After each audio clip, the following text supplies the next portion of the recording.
You're on. Good morning.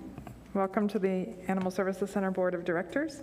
I hope you'll join me in the Pledge of Allegiance, please.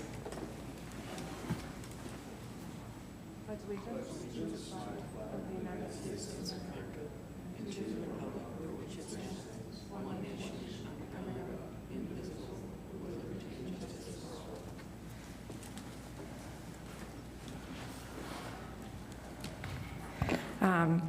Becky, I hope you'll help us determine if we have a quorum.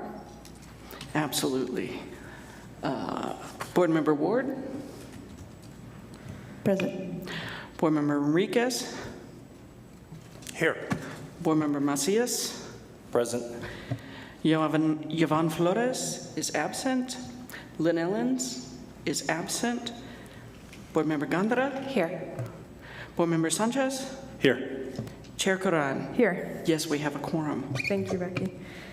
I appreciate that. Are there any changes to the agenda? And if not, I would hear a motion to approve the agenda. I'll move approval. Thank you, Board Member Sanchez. Could I have a second? Anyone? Anyone? Second for approval. Second. Thank you. It was moved by Board Member Sanchez and seconded by Board Member Macias. Any other discussion of the agenda? Questions? Hearing none. If we could call the vote, please. Board Member Macias? Yes. Board Member Gandara? Yes. Board Member Sanchez? Yes. Chair Corran? Yes. Thank you. Moving on, the minutes, approval of the minutes from the July 28th meeting. I would entertain a motion to approve. I so move. Second, Gandara. Thank you. It was moved by Board Member Sanchez and seconded by Board Member Gandara. Any discussion, notes, comments on the minutes? Seeing none. Becky, please. Thank you. Board Member Macias? Yes. Board Member Gandara? Yes. Board Member Sanchez? Yes. Chair Corran? Yes. Thank you. Thank you. Next up to the main thing that we have happening today, reports and presentations. So we'll start city ACOs. Are you up for it? Welcome. Good morning. Please state your name for the record, and I promise we'll be very excited to hear everything you say. I'm Officer Torres with the City of Las Cruces Animal Control. Today I'll be presenting the July 2022 numbers on behalf of Gino. Unfortunately, he's at jury duty. Fortunately. Right there. Lieutenant Weedle also was not available, so bear with me, I was given a crash course. Let's see. I'm sorry? Thank you.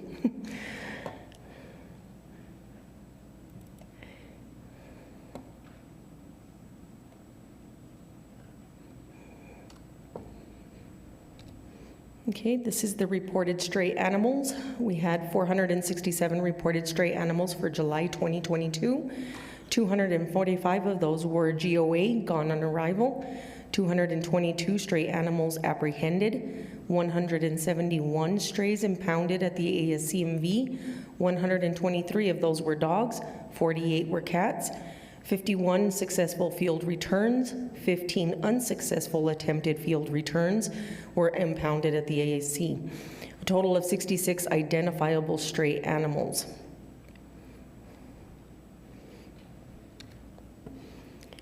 This is the reported stray animal calls 3-year comparison. For July, we had a total of 467 stray animal calls, for a total of 3,215 reported for the year to date.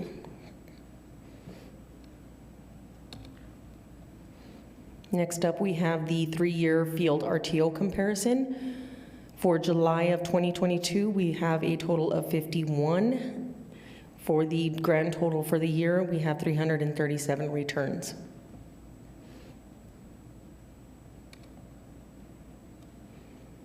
The community cat program for July, we have a total of 75 cat and trap calls, and 9 of those were released because they met the criteria, bringing us to a total for the year of 335, and 52 had been released.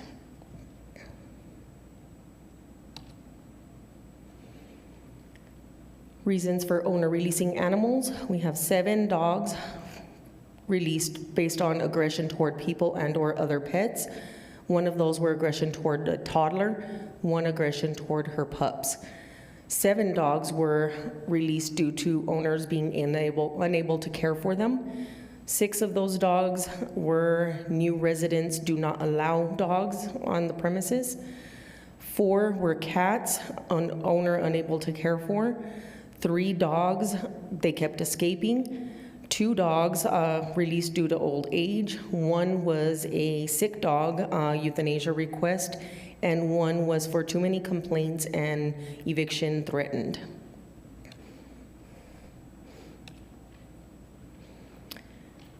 Reasons unable to field RTO. 9 were no contact by phone or at residence. 1 was an Arizona address. 4, chip not updated. 2, owners out of town.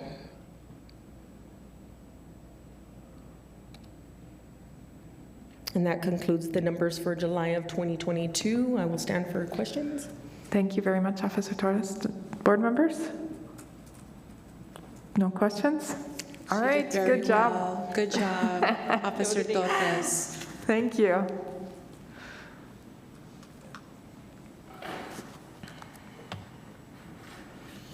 Good morning. Good Welcome. morning.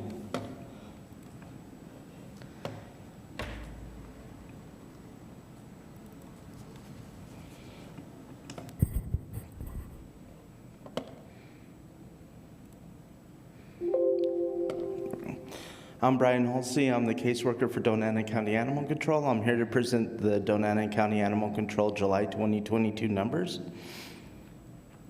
Our reported strays for July was 248 reported strays. Out of those 248, we ended up picking up 189 stray animals. 60 of those animals were cats, and 129 of them were stray dogs. For that month, we had 9 sick or injured animals. We had 2 injured cats and 7 dogs.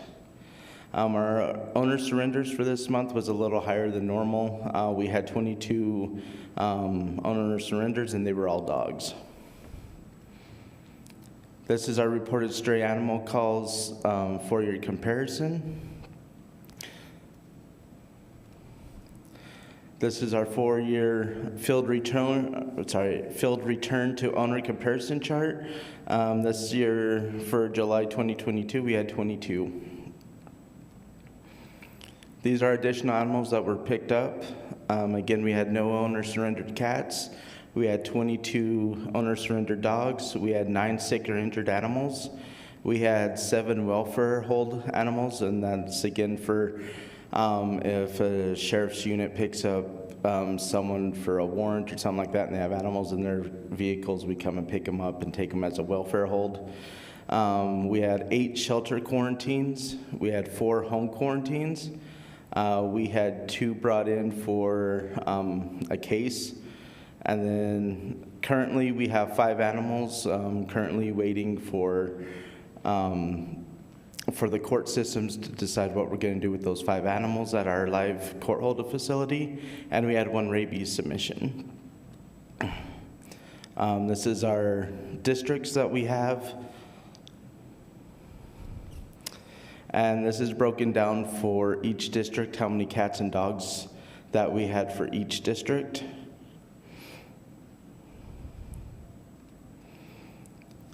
We had, this is our stray cats picked up per district for July and the comparison for the year.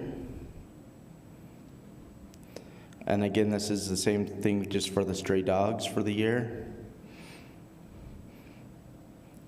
For some reason in this one, if you can see for District 7, for some reason we had a lot of stray dogs that we ended up picking up this month. Normally it's not that high. And then this is our reasons for owner releases. Again, it equaled 22. We had 14 that they were unable to care for.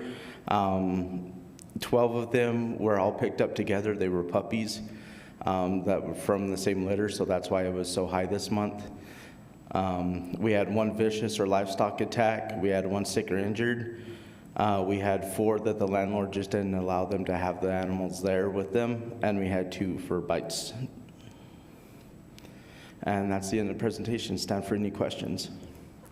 Thank you. I don't know if there are any questions. I do have one quick question. Yes, ma'am. When you say rabies hold, is that a confirmed rabies case typically, or is that a specific quarantine that you don't know? Are you talking about the one on the end of this one? So this is for, I believe this was for a bat that was in a house. Oh, okay. So per protocol, we euthanize it and we send it for rabies testing just to make sure. It did come back negative. Okay, thank you. I just was curious what the difference was between that and quarantine type situations. I appreciate it. Thank you. Any other questions from the board? Madam Chair. Board Brian, Member Macias. Thank you. I just wanted to ask, when it comes to the those that were surrendered because they weren't, the landlord did not allow them, do we track if maybe they had a animal companion certificate or service animal status? We don't track those. Usually if they have something like that, they usually let us know ahead of time. We usually call ahead of time just to see why they're wanting to get rid of the animal. We try to give them educational or other ways of getting the animal another home before we come pick them up. But usually for something like that, they usually tell us. Thank you. Thank you. Any other questions from the board? No? Seeing none? Thank you very much.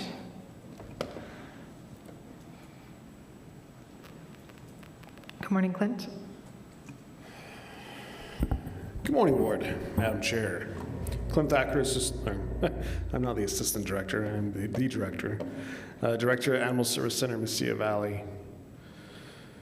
Present to you today, July findings on the August board meeting.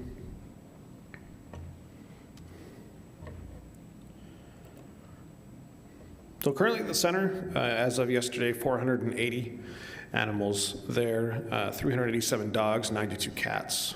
So we're still below last year, which is good. Intake still continues to be lower than 2021. We're at 755. 477 of those were dogs. 270 of those were cats, and we had 7 others, which could be anything besides dogs and cats. So I know we had some chickens come in as well. So these are adoption returns. We had 0 cats returned for the month of July. For dogs, it was 5. Behavior problems, lifestyle changes were the reasons. We do continue to offer with Doña County Humane Society the Rough to Ready program, where somebody calls, for instance, the behavior problems would be perfect. We let them know that they have this option for free. That flyer is contained in their adoption paperwork when they do adopt an animal. We had a great meeting with Doña County Humane Society, and I met the new director that's going to be coming on board there. And they said that they actually do have people that take advantage of that Rough and Ready program. If I remember correctly, it was about 10 to 15 a month that do it. So it is a great program, continues to work, and we continue to offer that. This is one that we added in, diverted intake. That is any intake that, or any animal that would come into the center, but we diverted it, or the individual diverted it somehow. So for instance, somebody comes in with a stray dog that they found, and we say, well, can you hold on to it? And we give them a list of things that they can do to try to find the owner. Go for a walk, put a sign out in your front yard. And so if they say, yeah, I can do that for a little while, that's the diverted intake. So in July, we diverted 301 animals from coming into the center.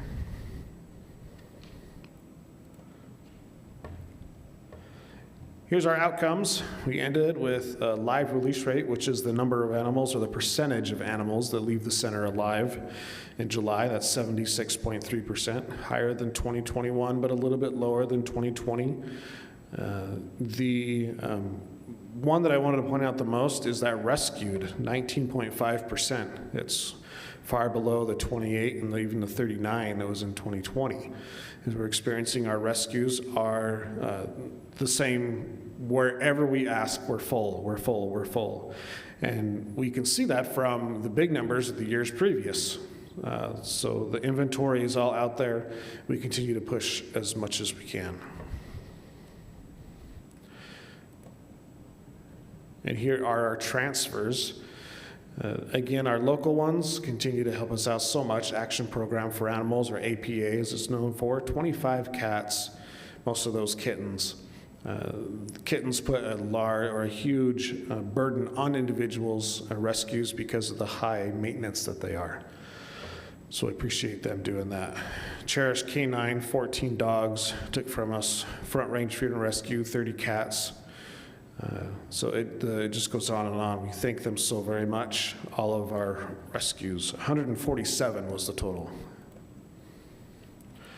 Our Euthanasia Reasons, July, the #1 reason for cats was medical respiratory signs.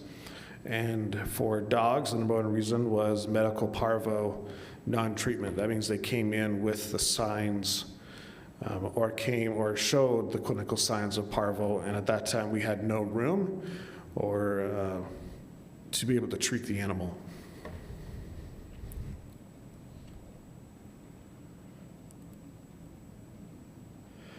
I do want to go back to that one, just so you understand update on our distemper issue that we had several months ago. We actually, for the last 2 testings that we did, we had 0 come back with distemper. We had 1 foster, actually, that wasn't in the building. 1 foster came back positive, but so the last 2, and that's like, I believe one was 62 animals tested, and that came back 0, and the other one was just as large. So we are very grateful for our medical director, and also our Dr. Haddon, and also our kennel supervisor, Paul Richardson, for working together, getting animals moved into each specific areas, and then both staff of those individuals working together to get that distemper under control. We sent out a notice to our rescues as well that work with us, and many of them are starting to take from us again. This is a slide that was requested by the board from last time. This is our surgeries. So we always put in our presentation how many surgeries are done. However, give you a breakdown of the type and also how many that month, and then a total. So trap, neuter, return cats, 146. Adoptions, sterilizations, we focused a lot on this time in July, and that was 154. Shelter foster surgeries was 25, and then other at 101. So other could be like return to owners, where they come in, they said, I'd like to get my animal sterilized. That could be an other. And also it could be like if we work with SNAP, so it could be those animals as well. As you can see, when we focus high on one specific type of adoption, then something is lower. And you can see how that we kind of cycle that through the months of which ones to focus on.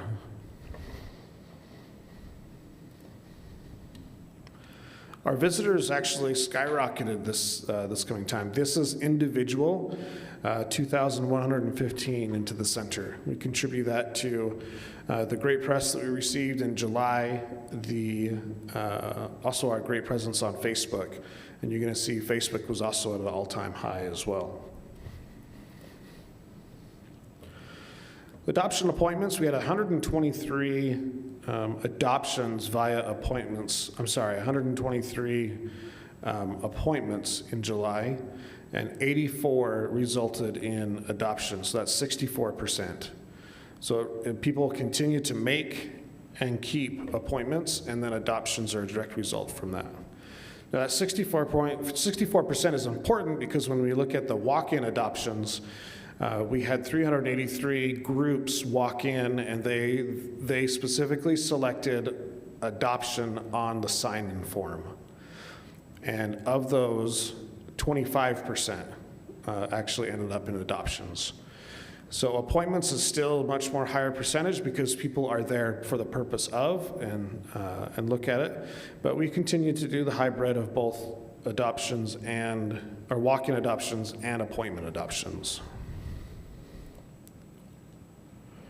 Volunteers continue to be really a lot of the backbone of our offsites and cat care teams, dog walkers, just do amazing things. 346 total volunteers. That's after our volunteer coordinator went through and took out individuals, volunteers that have not responded to, attended to any events or emails.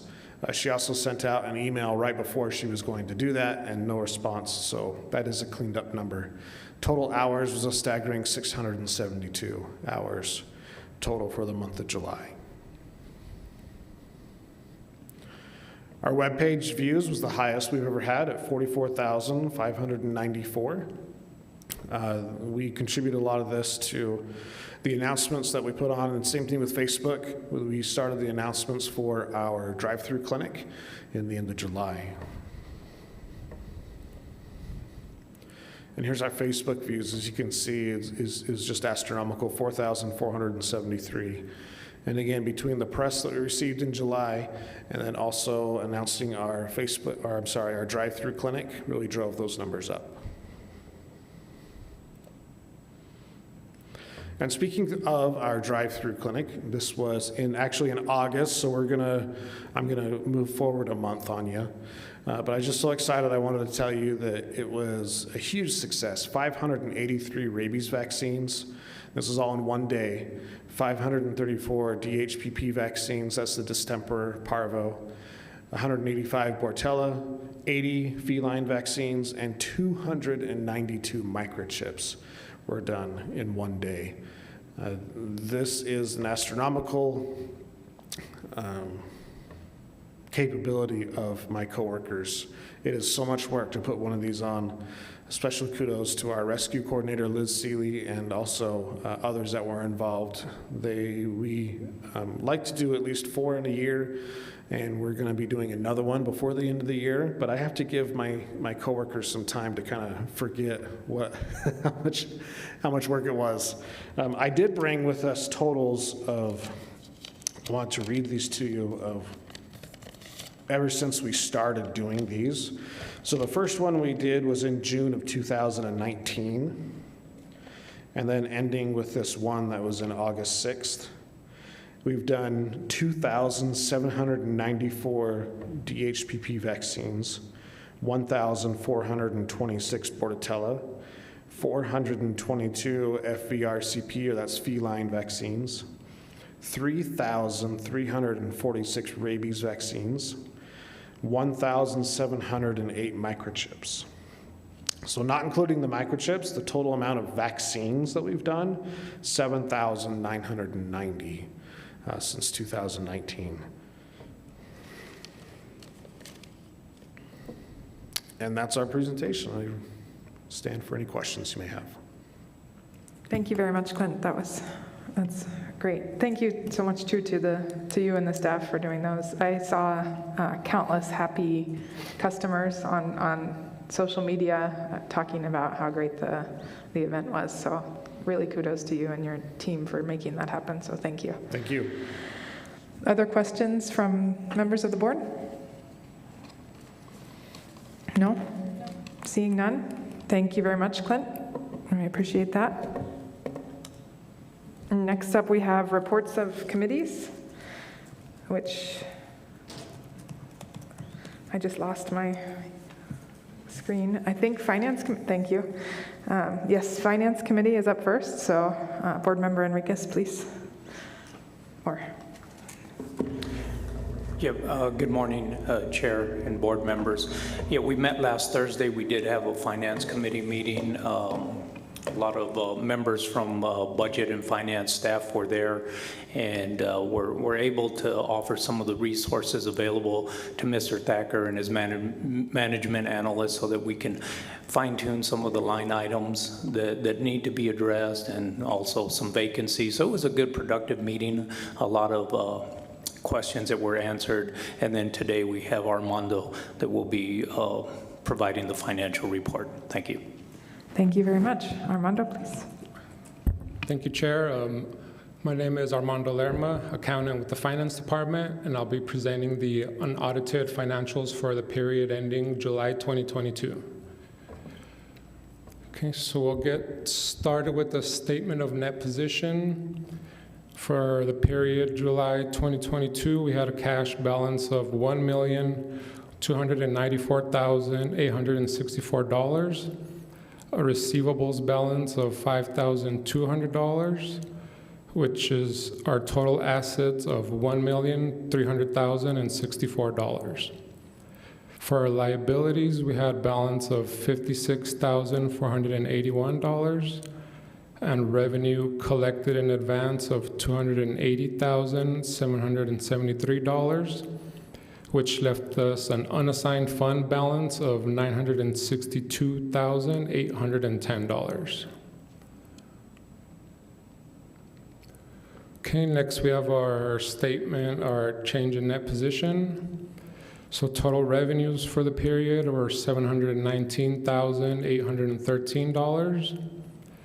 Total expenditures, $137,914.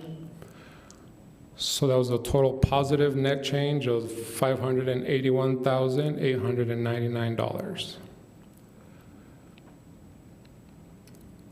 Okay, next is the change in net position, budget to actual. Same numbers as the previous slide, just as they compared to budget. So given this was the first month of the fiscal year, our budget parameter is 8.3%. Total revenue was 18.7% of budget, so well over that parameter. And expenditures were 3.6% of budget, so well under the parameter. So overall, a pretty good month.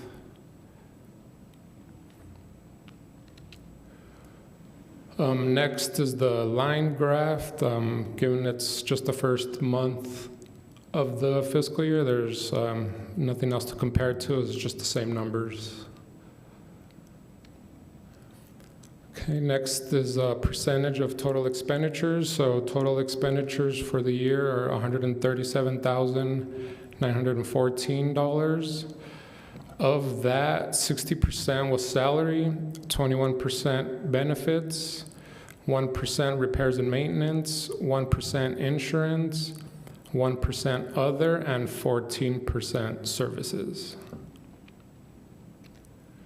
Okay, and that concludes the presentation, and I'll stand for any questions.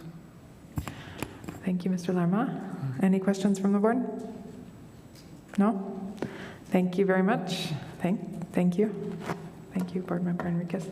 I do have a question. Is it Nugget? Nouget? She sounds kind of French, I guess. Nouget. That's we'll a say. question for somebody else.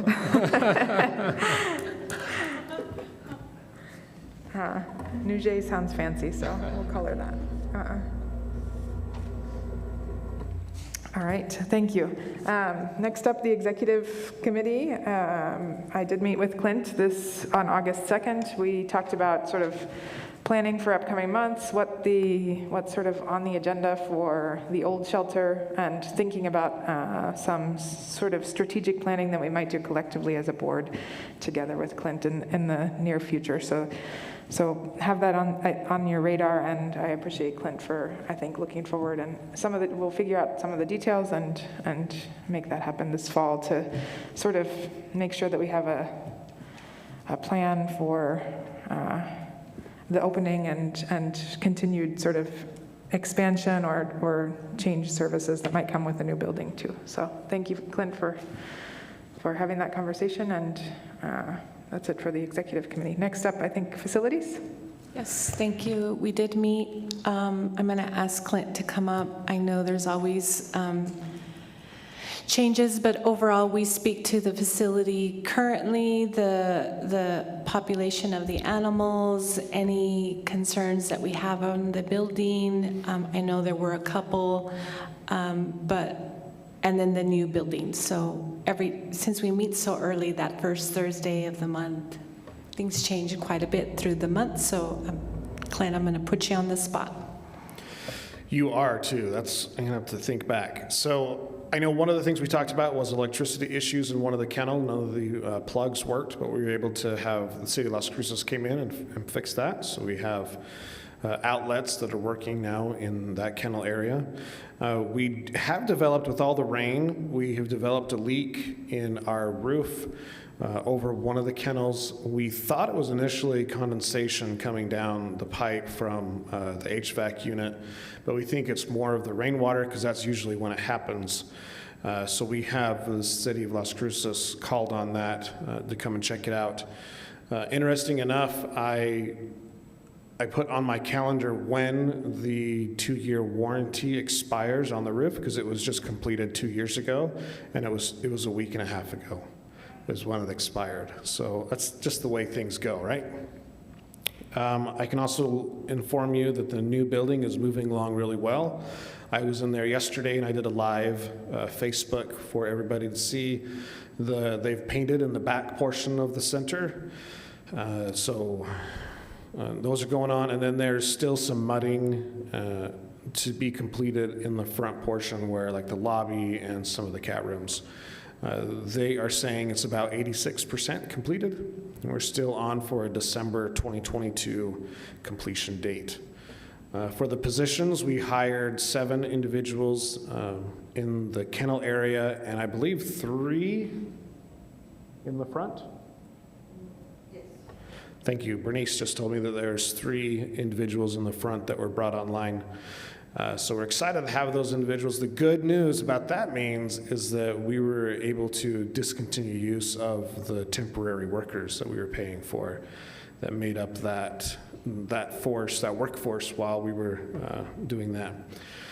Another good update is we have submitted all the paperwork needed to move for our portion to complete for the trap neuter return coordinator. We're actually going to call it a community cat program manager. I think it lists better what that individual is going to be doing is managing that entire program.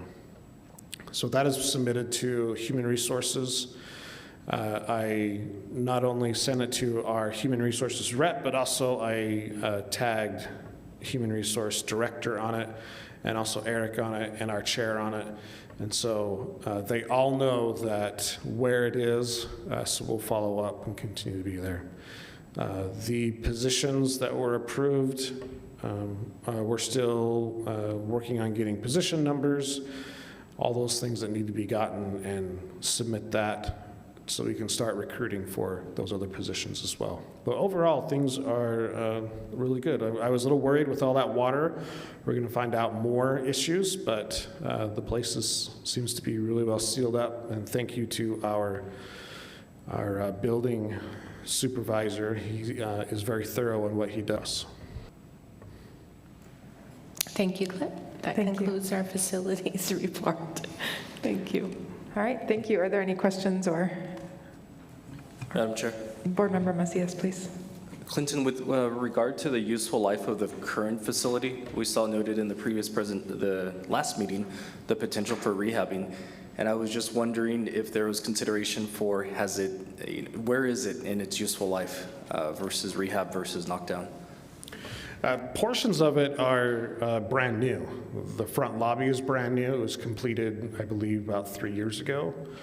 And also the admin hallway, all the floors were redone in the first part of the center. So a lot of it is very reusable. The outside shell is sturdy. Some of the kennels, like we saw in the presentation, the kennels need to be redone. So a lot of the inside things do need to be redone.